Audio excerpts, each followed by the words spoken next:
দেখতে পাচ্ছি সমাজে বিভিন্ন জায়গায় অহরহ হচ্ছে, সেই বিষয়ে আলোচনা করার জন্য বিশিষ্ট সমাজসেবী তথা ডক্টর শফিকুল ইসলাম সাহেবের সঙ্গে আমরা সরাসরি মুখোমুখি লাইভে এসেছি।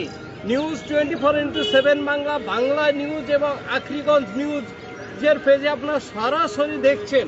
বিষয়টা হচ্ছে সামাজিক ব্যাধি। এই কারণেই বলছি, অনেক সময় দেখতে পাচ্ছি বাল্যবিবাহ সমাজের বুকে হচ্ছে। মেয়েরা বিশেষ করে পড়াশোনা করতে চেয়েও তারা বাধার সম্মুখীন হচ্ছে বাল্যবিবাহ নামক ব্যাধির ফলে। বিষয়টা হচ্ছে আমরা দেখতে পাচ্ছি বাবা কন্যা সন্তান নিয়ে একটা বোঝা মনে করছে কন্যা সন্তানকে, তার জন্য বাল্যবিবাহ নামক ব্যাধিতে আসক্ত হয়ে পড়ছে। বিশেষত আলোচনা করার জন্য আমরা এই ফেসবুক লাইভে এসেছি। বিষয়টি হচ্ছে আমরা একটা তিক্ত অভিজ্ঞতা শেয়ার করছি আপনাদের সামনে, যে অনেক কন্যা সন্তান বাল্যবিবাহ হচ্ছে। তো বিষয়টা হচ্ছে আইনের আশ্রয় নিতে পারছে না। যখন ওই কন্যা সন্তান হয়তো শ্বশুর বাড়িতে গিয়ে নির্যাতনের শিকার হচ্ছে, আইনের আশ্রয় নিতে পারছে না, অবশেষে ডিভোর্স ছাড়া তার কোনো উপায় থাকছে না। সেই বিষয়ের উপর আলোকপাত করার জন্য আমরা এসেছি। কি বলছেন আমরা শুনবো তিনার মুখ থেকে। বিষয়টা কতটা সত্য, এই যে আমরা যে বিষয়ে আপনাকে জানালাম। ধন্যবাদ জানাই প্রথমে তো 24x7 এবং নিউজ বাংলা এবং আখরিগঞ্জ নিউজ, এই চ্যানেলগুলোকে সত্যি ধন্যবাদ জানাতে আরও ইচ্ছে করে যে আবার পুনরায় ধন্যবাদ জানাই যে আপনারা সবসময় সমাজের কথা তুলে ধরেন। কারণ অনেকে তো আমরা দেখেছি নেতাদের পেছনে পেছনে নেতাদের কথা বলে, কিন্তু আপনারা যদি সমাজকে নিয়ে ভাবেন, এই জন্য আপনাদেরকে আবারও ধন্যবাদ জানাই। তো আজকে যে এজেন্ডা আপনারা দিয়েছেন, আমাকে সাবজেক্টটা আমাকে প্রশ্ন করেছেন যে বাল্যবিবাহ, আমি ব্যক্তিগতভাবে বলবো যে বাল্যবিবাহ একটা সামাজিক রোগ এবং এই রোগ ক্যান্সারের থেকে মারাত্মক। কারণ ক্যান্সারের 3টা স্টেজ আছে। প্রথম স্টেজে ধরা পড়লে সে নিশ্চিতভাবে নির্মূল হয়ে যায়, দ্বিতীয় স্টেজে সার্জারির মাধ্যমে নির্মূল হয়ে যায়, কিন্তু তৃতীয় স্টেজ যখন চলে যায় তখন তার মৃত্যু অনিবার্য।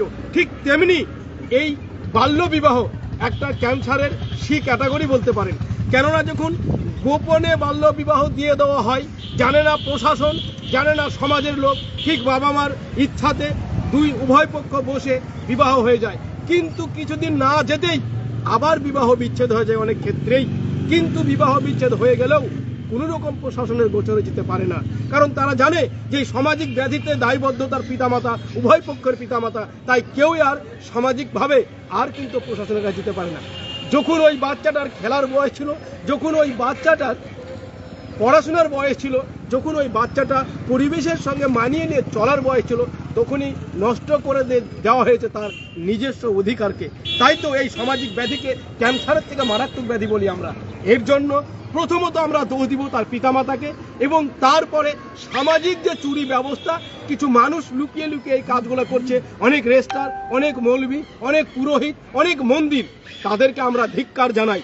কারণ এই সমাজ সুস্থ সমাজ চাই, এই পরিবেশ সুস্থ পরিবেশ চাই, এই সমাজের প্রত্যেকটা পরিবার হাসি মুখে থাকুক, সেটাই আমরা চাই। তাই আমরা বলবো যে এই সামাজিক বিধি মেনেই বিবাহ হোক প্রত্যেক জাতির, আর এই সামাজিক বিধি রীতি মেনেই চলতে থাকুক জাতি, ধর্ম, বর্ণ নির্বিশেষে সকল জাতি। তাই এই বিষয়টা নিয়ে লাগাতারভাবে আমরা অ্যাওয়ারনেস ক্যাম্প করে থাকি। জনকল্যাণ আলো ফাউন্ডেশন, সেলফলেস ওয়েলফেয়ার ট্রাস্ট সর্বদা পশ্চিমবঙ্গের আনাচে কানাচে, মুর্শিদাবাদের প্রত্যেকটা ব্লক এবং অঞ্চলে এই অ্যাওয়ারনেস ক্যাম্প আমরা করে থাকি, এবং প্রশাসনের দৃষ্টিগোচর করছি যে এটাতে যাতে আরও বেশি করে একটু নজর দেওয়া হয়। আমরা আপনাদের সঙ্গে আছি, আমরা প্রশাসনের সঙ্গে আছি, আমরা সহমত পোষণ করছি। এই মারাত্মক ব্যাধি থেকে সমাজকে অবশ্যই উদ্ধার করা দরকার, সমাজকে অবশ্যই বাঁচানো দরকার, এবং ওই বাচ্চাগুলোকে তাদের নিজস্ব অধিকারকে বাঁচানোর দরকার। এবং আবারও আপনাদের চ্যানেলকে ধন্যবাদ জানাচ্ছি।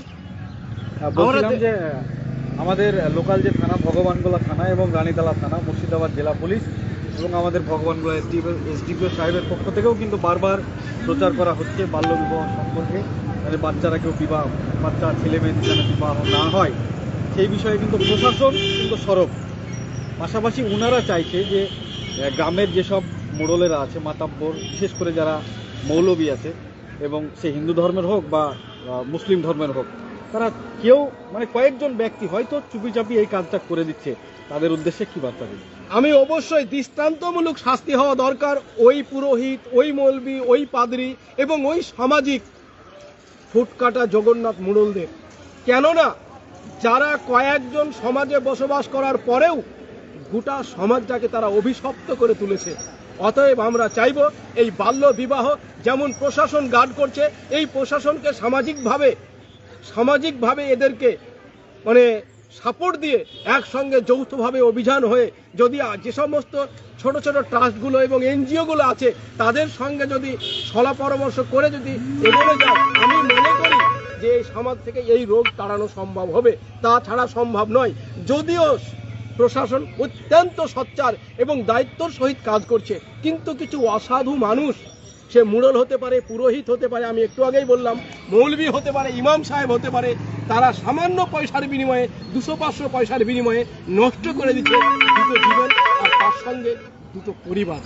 ধিক্কার জানাই আমরা এই ধরনের রীতিনীতিকে। অনেক সময় রেজিস্ট্রাররা বিয়ে পড়িয়ে দেয়, কিন্তু 18 বছরকার যে সার্টিফিকেট, বিবাহ সার্টিফিকেট অনেককে দেয় না। এই যে একটা কালচার, অহরহ রেজিস্ট্রারের যে কালচার, এই কালচারকে আপনি ধিক্কার জানালেন, সব ঠিক আছে, কিন্তু বিষয়টা হচ্ছে তা সত্ত্বেও দৃষ্টান্তমূলক শাস্তি না হতেই কিন্তু এই উদ্যত পাচ্ছে। আপনার কি প্রতিক্রিয়া? ধন্যবাদ আপনাকে। খুবই গুরুত্বপূর্ণ একটা কথা বলেছেন যে অনেক রেজিস্ট্রার এই বিয়েটা পড়িয়ে দিচ্ছে। আমি মনে করি যে সরকারিভাবে তাদের খাতা অডিট করা হোক। কেননা আমরা দেখেছি অনেক সময় যে তারা সাদা খাতায় বিবাহ পড়ায়, কারণ তাদের যে গভর্নমেন্ট রেজিস্টার খাতা সেখানে কিন্তু নাম নথিভুক্ত না করেই তারা একটা সাদা পেজের ওপর তাদেরকে প্রহসনমূলক বিবাহ পড়ানো হয়। তাদেরকে বলা হয় যে বয়স পরিপূর্ণ হলে, তারা অ্যাডাল্ট হলে তাদেরকে নাম তুলে দেওয়া হবে, দুজন সাক্ষী নিয়ে যাবে, তারপর সার্টিফিকেট দেওয়া হবে। তার মধ্যেও আমরা দেখি যে অনেক সময় তাদেরকে সার্টিফিকেট দিয়ে দেওয়া হয়, কিন্তু ওই মেয়েটা যখন মা হতে চলে, এর জন্য আমরা সর্বদা সামাজিকভাবে সাপোর্ট করব। এবং সঙ্গে আছে জনকল্যাণ আলো ফাউন্ডেশন এবং সেলফ ওয়েলফেয়ার ট্রাস্ট। আমাদেরকে বললেই আমরা সর্বদা প্রশাসনের সঙ্গে, প্রশাসনের সাথে, সমাজের সাথে, পরিবারের সাথে আমরা আছি। আমরা শুনলাম খুবই যুক্তিসঙ্গত ভাবে বললেন, তিনার যে প্রতিক্রিয়া আপনারাও শুনলেন। বিষয়টা হচ্ছে সেলফলেস ওয়েলফেয়ার ট্রাস্ট এবং জনকল্যাণ আলো ফাউন্ডেশন সদা সর্বদা এই বাল্য বিবাহ নিয়ে অ্যাওয়ারনেস ক্যাম্প করে, কিন্তু অ্যাওয়ারনেস ক্যাম্প করা কিন্তু বর্তমান সমাজে দেখছে একটা নিছকই হাস্যরস। সমাজ